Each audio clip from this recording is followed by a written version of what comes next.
It's Neil here from Art Clean. I'm working on a property where this lady's got this kind of polystyrene moulding. Now it's polystyrene, it's foam, which means it's very delicate. We're going to clean it up for her.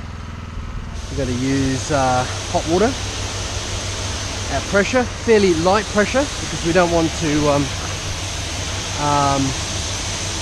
damage the foam.